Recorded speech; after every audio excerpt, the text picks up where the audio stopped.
సరస్వతి అమ్మవారి యొక్క పూజ చేయాలి. అటువంటి పూజ చేసేటప్పుడు తెల్లని వస్త్రాలు, పుష్పాలు, తెల్లని చందనము, దధి అనగా పెరుగు, తర్వాత క్షీరము అనగా పాలు, నవనీతం అనగా వెన్న, తెల్ల నువ్వులతో మిశ్రం చేసినటువంటి లడ్డూలు, బెల్లంతో చిమ్మిలి అంటాం. అదేవిధంగా తెల్లగా ఉన్నటువంటి చందనం ఉంటుంది.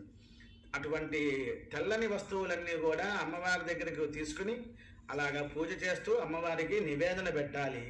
తల్లి నిన్ను తలంచి పుస్తకము చేతం పోనీతిన్, నీవు నా ఇల్లంబునందు నిల్చె జృంభనముగా సూక్తులు సుశబ్దంబు శోభిల్లు పలుకము, నాదు వాక్కునన్ సంప్రీతి జగన్మోహిని, హృలాబ్జాక్షి సరస్వతి భగవతి పూర్ణేందు బింబానన.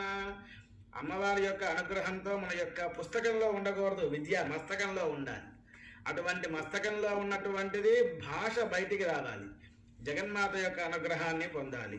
నవనీతం దధిక్షీరం లాజాంశ్చ తిలలడ్డుకం, ఇక్షుమిక్షురసం శుక్లవర్ణం పక్వగుణం, మధు స్వస్తికం, శర్కరా శుక్లధాన్యస్య మక్షతం పరమాన్నం ఘృతం. ఇటువంటి అమ్మవారికి పూజలో నివేదన, పుష్పాలు, అర్చన, అభిషేచనం చేయాలి.